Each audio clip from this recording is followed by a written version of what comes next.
scared of like angry drivers. Yeah, the aggressive ones. Yeah.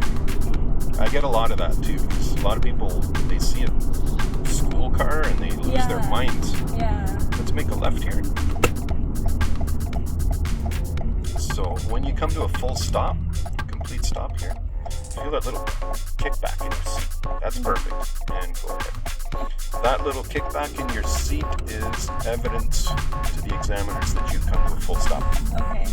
If they don't feel that, they might think you're rolling. So that's an appropriate amount of like just kickback sort of thing. And it's also the first of 3 seconds for a full stop. So when we come to this stop here, we're going to come to a 3-second stop. And we'll go straight at the stop sign. So you're slowing down, you come to a nice smooth stop. Not going past the line. It gets to the bottom of your windshield and disappears under your dashboard, and you feel the kickback, 1, 2, and off you go. That's a full 3-second textbook stop. You're training to go for a road test. You're doing textbook driving rather than social driving. Social driving is driving like everybody else. Yeah.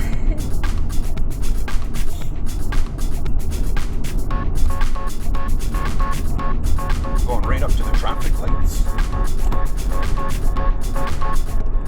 Do you get bored teaching? Sorry? Do you get bored of like teaching I'm all never the time? bored. No? I'm never bored. No, it's like doing this forever. So at the lights, we're going to turn right. My days fly past. Yeah. Every day.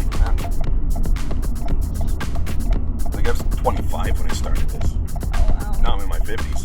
Wow. I don't know where time went. So here, red light, just kind of turn the wheel a little bit. Complete stop before your line. And 1, 2, looks good. And off we go. So when the light's red, it's just like a stop sign. The stop signs, you stop before the line, before you proceed. So it's the same thing with the red lights. Most people don't stop at the line first. Yeah. They just stop where they can see better. They kind of position their vehicle inside the crosswalk, which would be an automatic fail on the road tests. You're going to keep going straight for a little bit. These rough roads. Nothing to worry about with these roads. So right now, if it's rough like that, it's okay. It's not going to do any damage to your vehicle. It's those large potholes with sharp edges. Yeah. You can almost swim in them. I mean, they're big. Or you also get the like sewer.